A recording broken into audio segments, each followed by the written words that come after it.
My name is Dr. Hannah Collins, and I am 30 years old. Before I dive into my story, let me say this. If you're new here, hit subscribe, because what I'm about to share isn't just about medicine or success. It's about betrayal. It's about family. It's about revenge. And trust me, you'll want to hear how it ends. Growing up in the Collins household was like living in a play where the spotlight never once touched me. My parents, Richard and Linda, had 3 children, my older brother Ethan, my younger sister Grace, and me, wedged in the middle, expected to endure. Ethan was the golden boy. He didn't just play soccer, he was a future pro athlete. He didn't just bring home decent grades, he was destined for greatness. My parents cheered at his games, framed his report cards, and never missed an opportunity to brag about him at church or neighborhood barbecues. Grace, on the other hand, was the princess. She had curls my mother adored brushing, dresses that cost more than our grocery bills, and an endless collection of gifts just because. If Ethan was the sun, Grace was the moon, glowing in reflected admiration. And me? I was the space between that. On my 10th birthday, I remember sitting at the kitchen table as balloons floated lazily overhead. There was a cake, store-bought, slightly lopsided, and a card. Just one card, with happy birthday scribbled across it. My mother kissed my forehead quickly, distracted, while Ethan tore open a new gaming console in the living room. Grace twirled in the pink dress she had begged for the week before. "Don't pout, Hannah," my father said when I sat quietly with my slice of cake. "You've got to learn not to want so much." I wasn't pouting. I was memoizing. I was storing every overlooked moment deep in the corners of my heart, like debts I would one day collect. By high school, the script hadn't changed. Ethan had his college fund waiting. Grace had her cheer uniforms, her makeup kits, her Friday night outings. Me? I had hand-me-downs and lectures about being practical. When I brought home my acceptance letter to Johns Hopkins University, my mother skimmed it and muttered, "That's expensive." My father grunted, "Medical school is for rich kids, Hannah. Maybe you should think about nursing. Something realistic." I smiled politely, folded the letter, and walked upstairs. But in my chest, a quiet fire burned. There was a moment that etched itself permanently into my memory. The first time I realized my family's neglect wasn't just careless. It was intentional. It was Christmas Eve, and I had spent weeks saving from babysitting jobs to buy gifts. Ethan got a new leather wallet. Grace got a charm bracelet. When it was my turn, I unwrapped a thin envelope. Inside was a card. A $2 card. No note, no money, no thought. Just a generic card. Grace squealed as she hugged her bracelet. Ethan showed off his wallet. And me? I held that card, looked at their faces glowing in the Christmas lights, and felt myself dissipate. I wasn't their daughter. I wasn't their sister. I was furniture, useful when needed, invisible otherwise. I excused myself, went to my room, and stared at the ceiling until morning. And in that silence, I made myself a promise. One day, I'll build something they cannot ignore. One day, I'll create a life so undeniable that even their blindness won't be able to erase me. It sounds dramatic, I know. But medicine became more than a career choice for me. It was rebellion. It was the one thing that couldn't be stolen by Ethan's charm or Grace's sparkle. Books became my friends, late night studying my escape route. When Ethan mocked me, saying, "No one wants a doctor who can't even afford her own car," I bit my tongue and kept working. When Grace rolled her eyes and said, "Ooh, Hannah, you're boring," I let her laughter echo, because I knew boredom was just another word for discipline. I wore my invisibility like armor. They couldn't see me? Fine. One day, the world would. There was another dinner, years later, that still makes my hands tremble when I think of it. I was 19, home from my first year at college. My GPA was a 3.9, and I had just been accepted into an accelerated pre-med track. "Guess what?" I said, setting my acceptance letter on the table. "I made the dean's list. and I've been invited to shadow at the hospital this summer." Ethan didn't look up from his phone. Grace yawned. My father took a sip of wine and said, "That's nice, Hannah. But you know, Ethan's company internship might turn into a real career path. And Grace is thinking of studying fashion marketing. Very promising." The conversation flowed on, bypassing me entirely, as though I hadn't spoken at all. Invisible. Always invisible. I smiled, because what else could I do? But inside, something shifted. That was the moment I knew I would never again seek their approval. If my family wasn't going to see me, I would force the world to. Looking back now, at 30, I understand that neglect is a way of shaping you more deeply than love. Love teaches you comfort. Neglect teaches you hunger. And I was starving. Starving for recognition, for respect, for proof that I wasn't worthless.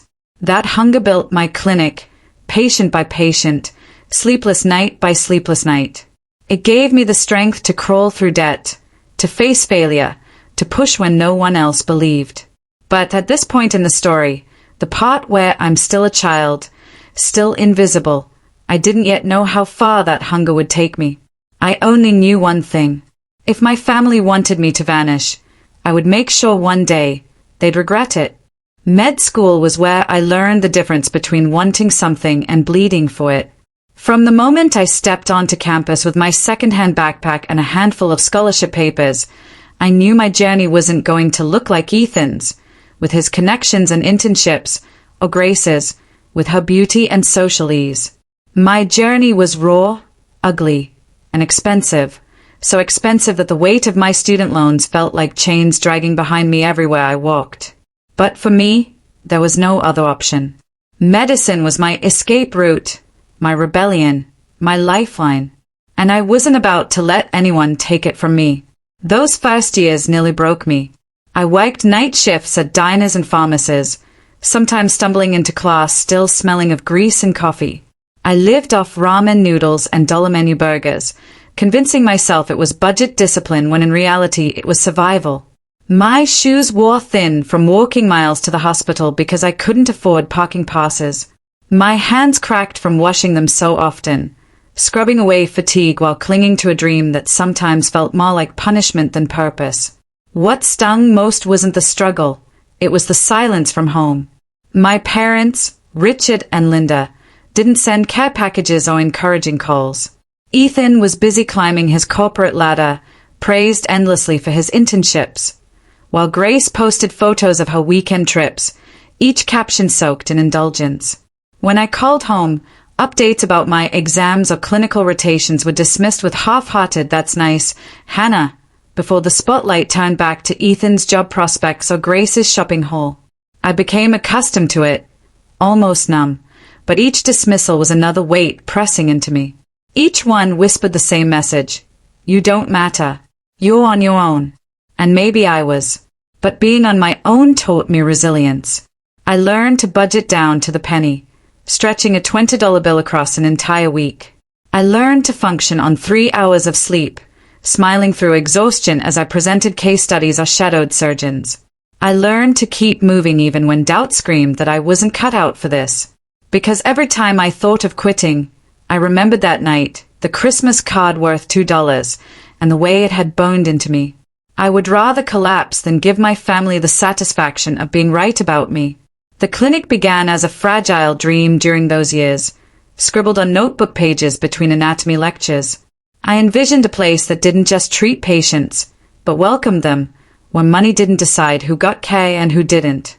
A clinic that belonged to me alone, proof that I was capable of building something from nothing. I never said it out loud.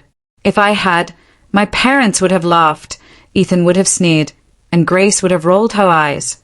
So instead, I kept the dream tucked away, feeding it silently as I pushed through each brutal semester. Residency was worse. The hours stretched into endless nights. I spent entire weekends on call, my body fueled by coffee and stubborn willpower. There were moments I would cry in the supply closet, just for a few stolen seconds of relief. Once, after a 36-hour shift, I fell asleep standing in the elevator, jolted awake only when the doors opened and someone stepped in. My life was reduced to scrubs, textbooks, exhaustion, and the faint glimmer of a dream that never left me, no matter how heavy my body felt. It took years, but finally, after finishing my residency and scraping together every cent I could, I signed a lease on a small, run-down space in a strip mall. The walls were peeling, the floors scuffed, and the ceiling leaked when it rained, but to me, it was holy ground. I borrowed mismatched furniture from Craigslist, painted the walls myself, and bought secondhand medical equipment from a retiring physician. My parents didn't visit. Ethan didn't congratulate me. Grace didn't care. They thought it was a waste of time. But for me, the opening of that clinic was the moment I finally began breathing. The first weeks were brutal. Some days not a single patient came. I sat at the front desk with a book in my lap, praying the phone would ring. When it did, my heart would leap, only to sink again when it was just a salesman or wrong number. The money bled faster than it came in, and there were nights I went home wondering if I'd made the biggest mistake of my life. But then the patients started trickling in, a single mother with a feverish child, an elderly man who couldn't afford hospital bills, a teenager too ashamed to tell his parents about his depression. I treated them with everything I had. Slowly, word spread. People began to realize this wasn't just a clinic. It was a place where they were seen, cared for, valued. By the end of the first year, I was scraping by. By the second, I was holding steady. By the third, the waiting room was so full I had to hire extra staff. And the night I stood outside and saw the glowing sign, Collins Health Center, shining against the dark sky, I cried. Not because my family had supported me, not because anyone had been proud. I cried because I had done it entirely on my own. Every dollar, every drop of sweat, every sleepless night had led here. And no matter what came next, this clinic was mine. But success has a way of drawing attention. As the clinic grew, as the bills were paid, as the revenue trickled in, the same family who had dismissed me, ignored me, belittled me, suddenly began to notice. They had spent years telling me I wasn't enough, that I was wasting time, that no one would ever trust me with anything real. Now they saw patients lined up at my door, they heard my name spoken with respect in the community, and their eyes began to shift. What had once been invisible suddenly became valuable. And that's when the hunger in their smiles started to show. They had no idea how much I had bled to build this place, how much pain and loneliness I had endured.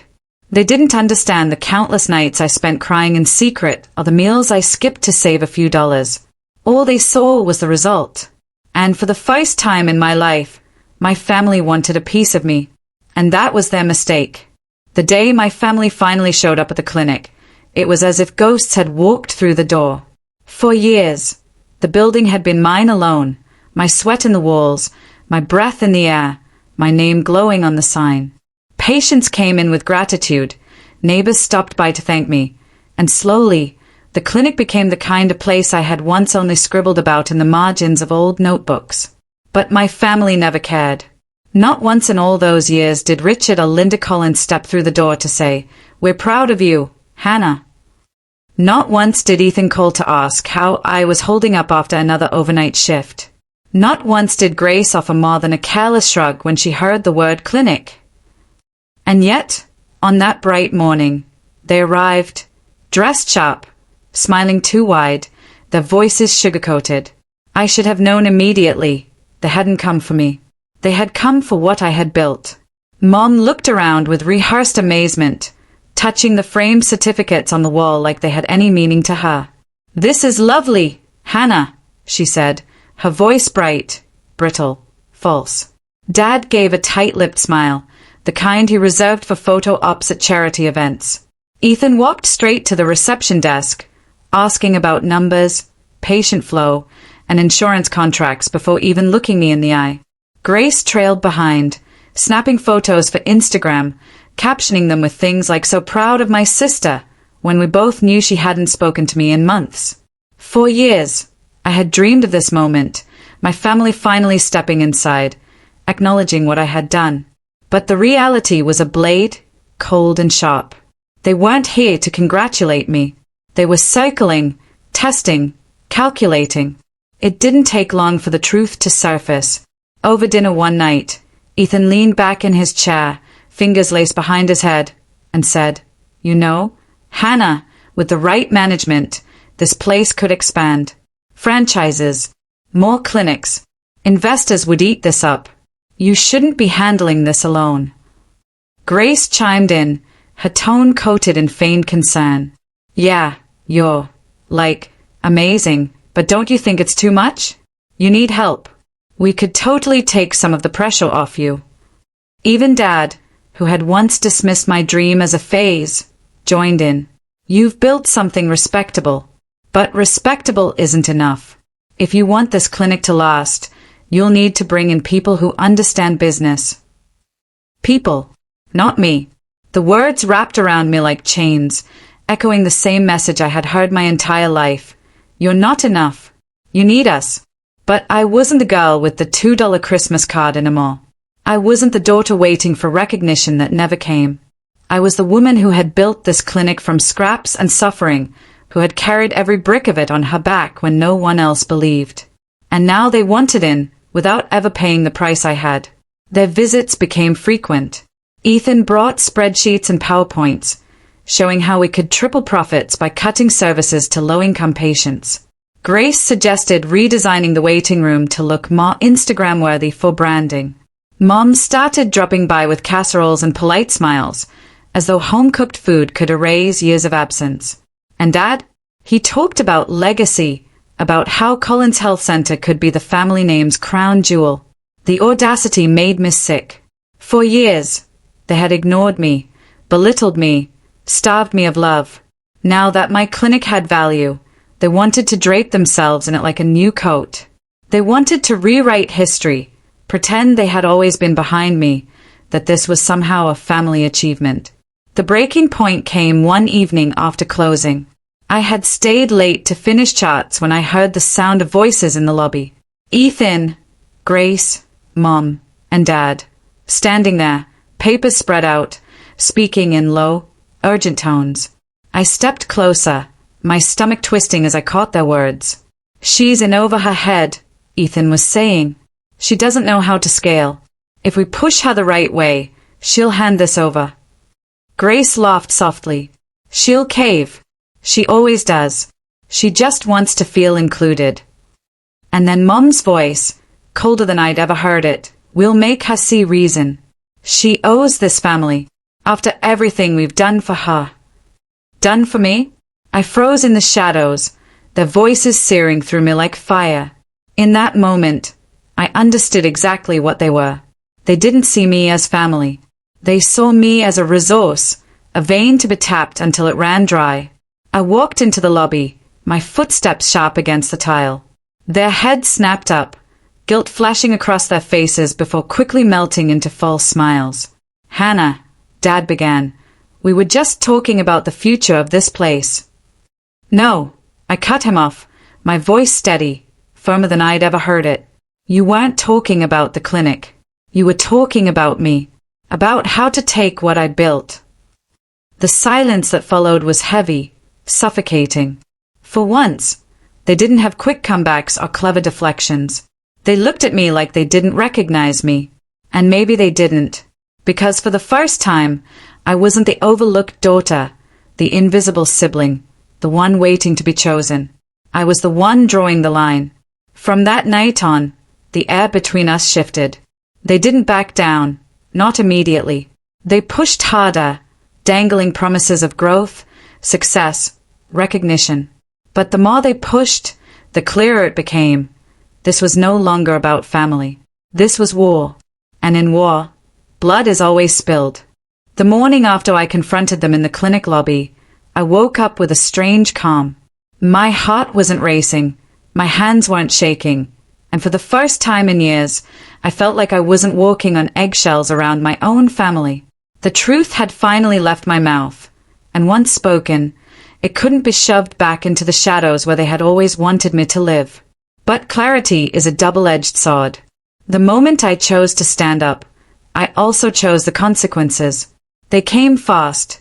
Ethan began calling daily, slipping from brotherly charm to corporate condescension, peppering me with questions like, "Do you even understand your overhead? And how long can you sustain without outside investors?"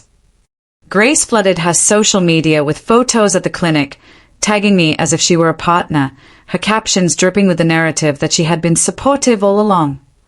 And my parents, oh God, my parents, they weaponized guilt like it was an art form. "You've always been so ungrateful, Hannah," Mom said one night over the phone, her voice trembling with practiced hurt. "We're just trying to help you. Why can't you let us?" "Because you're not helping me," I replied, gripping the phone until my knuckles whitened. "You're helping yourselves." Dad's voice cut in, sharp and dismissive. "That attitude will ruin you. You don't know what you're doing. Without us, this clinic is nothing." I nearly laughed. Nothing. The word that had followed me my entire life. They had called me nothing when I was the quiet child sitting in the shadow of my golden sister.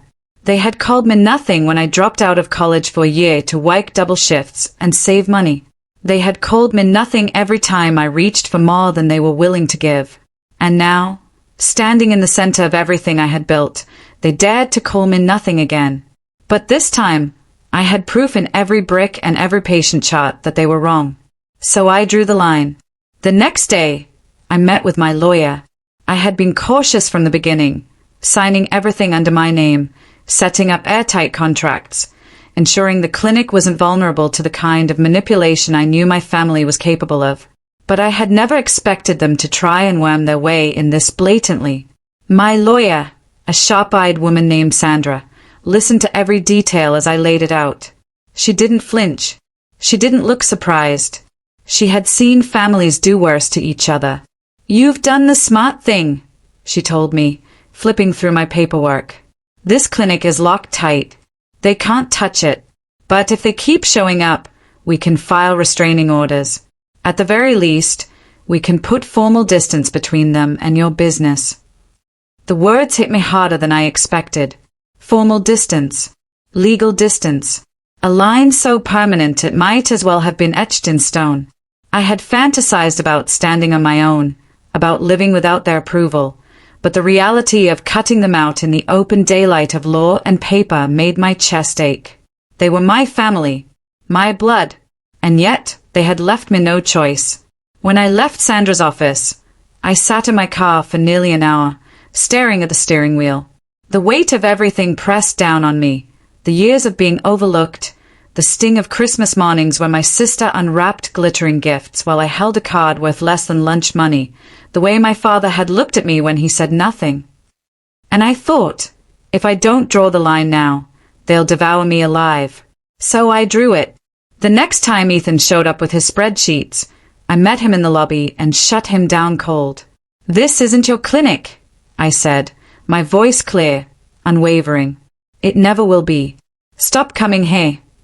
When Grace arrived with a photographer in tow, hoping to stage a glossy family success story post, I intercepted them before they even made it past the front desk. "Delete every photo," I told her, my tone sharp enough to slice. "You don't get to use me for your brand." And when Mom and Dad came together, offering veiled threats about withdrawing support and family obligations, I laughed in their faces. "Withdraw what?" I asked. "You never gave me anything to begin with." The look on Dad's face was unforgettable, rage painted over disbelief, as though he couldn't fathom that the daughter he had once dismissed as weak now had the audacity to stand against him. Word spread quickly through the family, through the community, through the carefully curated cycles my parents loved to parade in. People whispered. Some admired my strength. Others pitied the fracture. My parents painted me as the ungrateful daughter, the stubborn one, the one who had turned her back on the family legacy. But I didn't flinch, because I knew the truth. For the first time in my life, I was no longer standing on the outside, begging for entry. I was standing inside my own empire, guarding it with fire. But drawing that line came at a cost. Nights grew lonelier. Holidays passed in silence. The ache of rejection didn't vanish.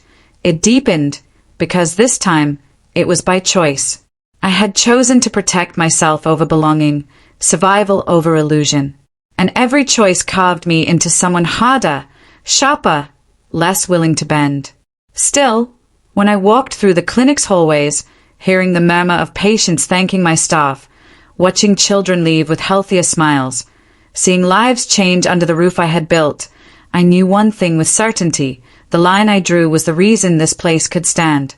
They had called it nothing, but to me, and to the people who depended on it, it was everything. And I would burn every bridge to keep it safe. The day of reckoning didn't arrive with thunder or fanfare. It arrived quietly, like a storm rolling in from the horizon, unavoidable, inevitable, and carrying the weight of everything left unsaid. It started with a letter. One morning, as I walked into my clinic, my receptionist handed me a thick envelope. The name scrolled across the front stopped me cold. Collins Family Legal Trust. My parents' doing. My siblings' signatures were there too, like smug little seals of betrayal pressed into paper. I slipped the envelope open and read the demand inside, an ultimatum disguised as an invitation. They wanted half of my clinic, half of what I had built, half of every sleepless night, every skipped meal, every dime of debt I had clawed my way out of. They called it a fair family share. I laughed, out loud, in the middle of my waiting room, startling the patients who were flipping through magazines. My hands shook, but not with fear, with fury. They had crossed the line I had drawn. They weren't just cycling my world anymore. They were demanding to own it. That night, I sat alone in my apartment, the letter spread across the table. Memories flooded back uninvited. Christmas mornings where Grace ripped the paper off her glittering gifts while I smiled faintly over a $5 bill in a card. Ethan getting a brand new car for graduation while I was handed my grandfather's rusted bicycle with a flat tire.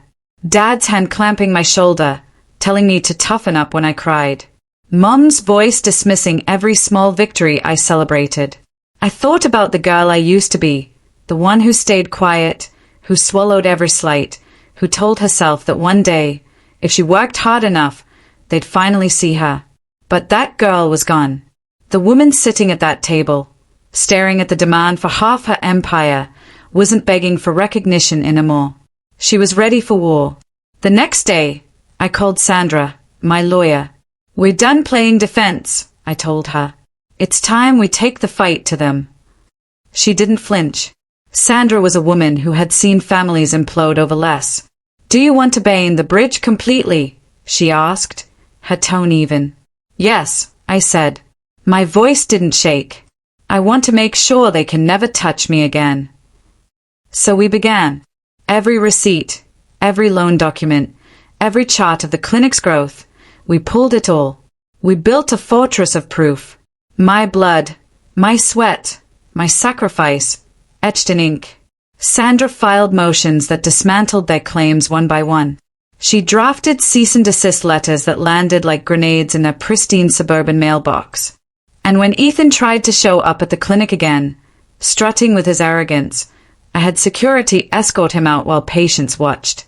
The humiliation on his face was priceless.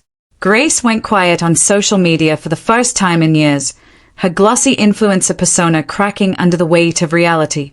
No more family legacy posts. No more pretending she was the supportive sister. Just silence.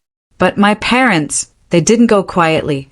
One evening, Dad showed up at my door.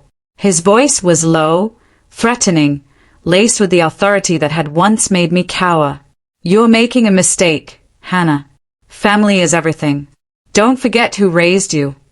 I looked him dead in the eye and said the words I had waited my entire life to speak. You raised me to believe I was nothing, but I built myself into everything without you.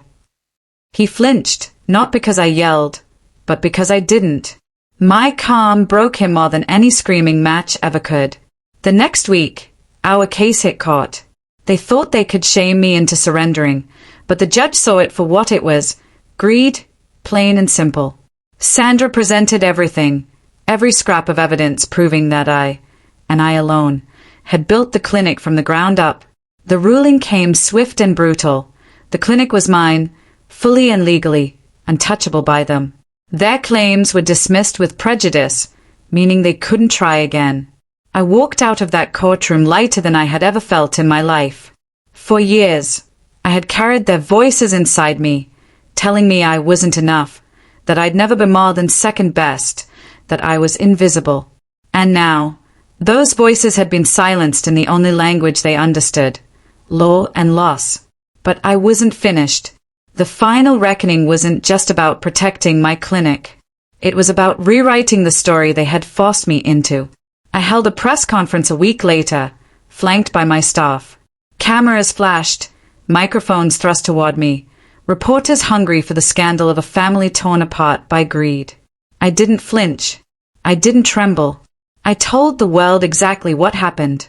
I spoke about building something from nothing, about being dismissed and overlooked, about the years of sacrifice no one but me had made.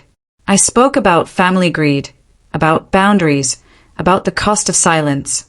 And then I looked directly into the cameras and said, "This clinic is proof that you don't need validation from the people who refuse to see you.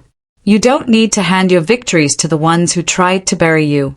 You only need the courage to keep building, even when no one claps for you." The clip went viral. Patients poured in, not just for treatment, but to thank me. Strangers sent letters, sharing their own stories of betrayal and resilience.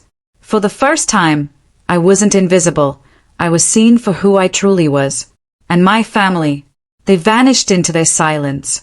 Their empire of illusion crumbled, while mine rose higher. I didn't just win. I reclaimed myself. The final reckoning wasn't about revenge. It was about freedom. And freedom, I learned, is the sweetest kind of justice.